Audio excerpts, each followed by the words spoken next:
Hello friends, எல்லாம் எப்படி இருக்கீங்க? வெல்கம் டு மிஸ்ஸஸ் சம்பா சமையல். இன்னைக்கு நம்ம செய்ய போகிற ரெசிபி என்னன்னு பார்த்தீங்கன்னா ராஜ்மா செய்ய போகிறோம். பெரிய பீன்ஸு. இது உடம்புக்கு ரொம்ப ஹெல்த்தியானது, ப்ரோட்டீன் சத்து அதிகம் உள்ளது. இது எல்லாருமே குழந்தைங்களுக்கு பெரியவங்க எல்லாருமே சாப்பிட்டா ரொம்ப நல்லாயிருக்கும், சத்தானது. செஞ்சு கொடுங்க எல்லாருமே. நம்ம நவராத்திரி 7வது நாளுக்கு நான் இன்னைக்கு ராஜ்மா செஞ்சுருக்கேன். இதுக்கடுத்து இன்னொரு டிஷ்ஷு செஞ்சு காட்ட போகிறேன் உங்களுக்கு. இது ஃபர்ஸ்ட்டு வேக போட்டுடலாம். நான் ஒரு 6 மணி நேரம் இது ஊற வச்சிருக்கேன். இது பார்த்தீங்கன்னா ஊற ரொம்ப லேட் ஆகும். நீங்கள் காலையில் செய்யறதுனா நைட்டே ஊற வச்சிருங்க. அப்போவுமே 5 விசில் விட்டால் தான் வேகும். ஒரு 3 விசில் விட்டு பார்க்குறேன். மறுபடியும் வேகலைன்னா வேணா இன்னும் 2 சவுண்ட் விட்டுறேன். இப்போ குக்கரில் போட்டுடலாம்.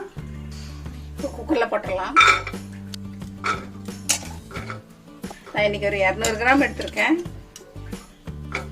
இது பார்த்தீங்கன்னா எல்லா பயிர் வகையை விட இது கொஞ்சம் விலை அதிகம்.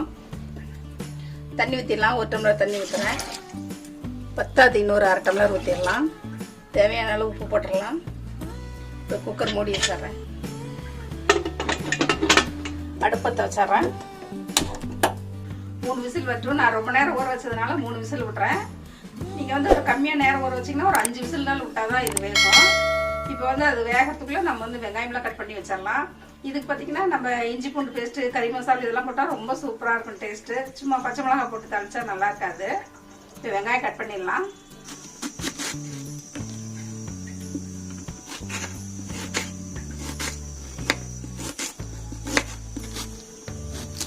நல்லா பொடி பொடியாக கட் பண்ணிக்கோங்க.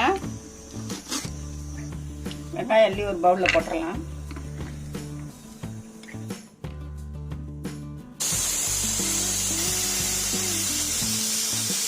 மூணு விசில் வந்துச்சு. அடுப்பா பண்ணிடுறேன். விசில் அடங்கினதும் நம்ம தாளிச்சிடலாம். Cooker whistle அடங்கிடுச்சு. திறந்துடலாம்.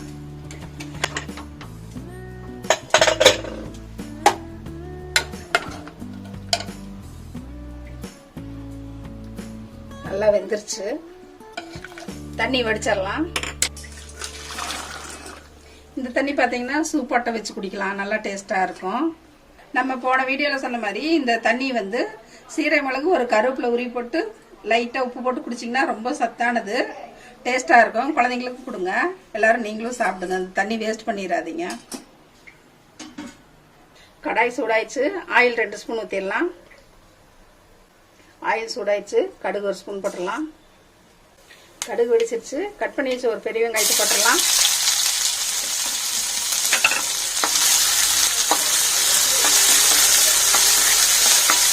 வெங்காயம் நல்லா வதங்கட்டும். இப்போ வெங்காயத்துக்கு தகுந்த உப்பு கொஞ்சம் போட்டுடலாம். முதல்ல ராஜ்மாவில் போட்டிருக்கோம். இப்போ இந்த வெங்காயத்துக்கு மட்டும் போட்டுடலாம். வெங்காயம் நல்லா இப்படி கண்ணாடி கலத்துக்கு வந்ததும் கருவேப்பிலை ஒரு கொத்தி போட்டுடலாம். இப்போ அடுப்பு கொஞ்சம் ஸ்லோவாக வச்சுங்க. இஞ்சி பூண்டு பேஸ்ட் 1 ஸ்பூன் போட்டுடலாம்.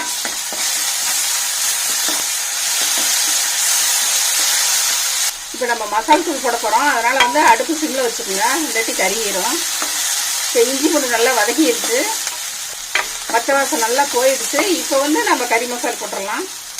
1 ஸ்பூன் போட்டுடலாம். இதுவும் நல்லா பச்சை வாசம் போக வதக்கிடுங்க. நல்லா வதங்கி நல்லா வாசம் வருது. இப்போ நாம் வடித்து வச்ச ராஜ்மா போட்டுடலாம்.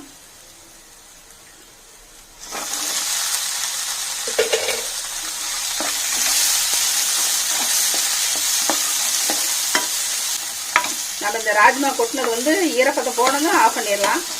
எல்லாமே நல்லா வதங்கியிருக்கு. மசாலா நல்லா இதில் ஒட்டி இருக்கு ராஜ்மாவில்.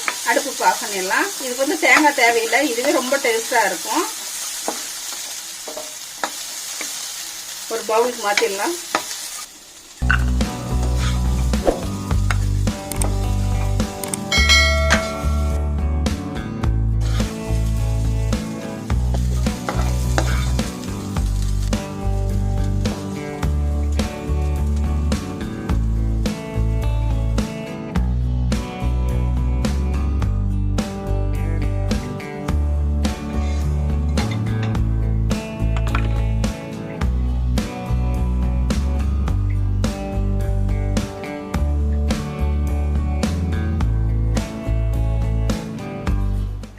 நவராத்திரி 7ஆம் நாளுக்கு நான் உங்களுக்கு ராஜ்மா செஞ்சு காமிச்சிருக்கேன் தாளிச்சு.